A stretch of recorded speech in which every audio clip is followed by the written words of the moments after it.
انس ابن مالک کہتے ہیں کہ آن حضرت صلی اللہ علیہ وآلہ وسلم نے ایک شخص کے لیے ایک رقعہ لکھا تھا.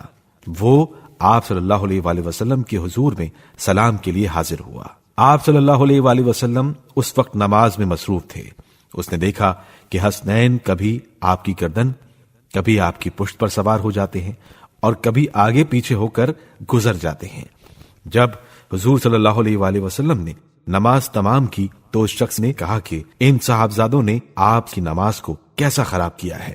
حضرت صلی اللہ علیہ وآلہ وسلم نے غضبناک ہو کر اس سے فرمایا، اپنا رقعہ مجھے دے. اس نے پیش کیا.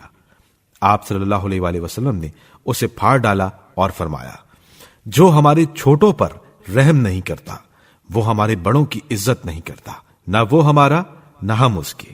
عبداللہ ابن شداد نے اپنے باپ سے روایت کی ہے کہ ایک مرتبہ حضرت رسول خدا صلی اللہ علیہ وآلہ وسلم نماز عشاء کے لیے تشریف لائے اور آپ کے کندھوں پر امام حسین سوار تھے. مسجد میں آ کر آپ نے ان کو اتارا اور نماز میں مشغول ہو گئے. جب سجدے میں گئے تو آپ نے ذکر سجدہ کو اتنا طول دیا کہ میں نے اس غیر معمولی طوالت کا سبب دریافت کرنے کے لیے اپنا سر سجدے سے اٹھایا. دیکھا کہ صاحبزادے پشت پر سوار ہیں. میں نے اپنا سر سجدے میں جھکا لیا. جب نماز تمام ہوئی تو لوگوں نے عرض کیا کہ حضور نے سجدے کو اتنا طول دیا کہ ہمیں کسی خاص واقعے کے پیش آنے یا وہی نازل ہونے کا گمان ہوا. آپ صلی اللہ علیہ وآلہ وسلم نے فرمایا، اس طرح کی کوئی بات نہیں ہوئی سوائے یہ کہ میرا بیٹا مجھ پر سوار ہو گیا تھا اور جب تک وہ اپنی خواہش سے نہ اترتے مجھے اجلت کرنا ناپسند ہوا. جناب ام سلمہ فرماتی ہیں کہ ایک دن حضرت رسول خدا صلی اللہ علیہ وآلہ وسلم نماز پڑھ رہے تھے کہ سجدے کی حالت میں حسنین علیہم السلام ان کی پشت پر سوار ہو گئے. میں نے کہا، تمہاری سواری کا اونٹ سب سے بہتر ہے. حضرت صلی اللہ علیہ وآلہ وسلم نے نماز سے فارغ ہو کر فرمایا، یہ سوار بھی تو سب سے بہتر ہیں. بریدہ سے منقول ہے کہ ایک مرتبہ حضرت رسول خدا صلی اللہ علیہ وآلہ وسلم خطبہ پڑھ رہے تھے کہ حسنین علیہ السلام سرخ قمیص پہنے ہوئے گرتے پڑتے تشریف لائے.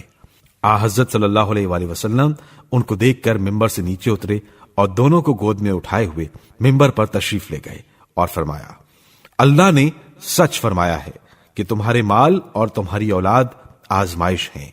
میں نے ان لڑکوں کو چلتے اور گرتے پڑتے دیکھا تو بے چین ہو گیا اور اپنی بات کو نہ تمام چھوڑ کر ان کی طرف بڑھا.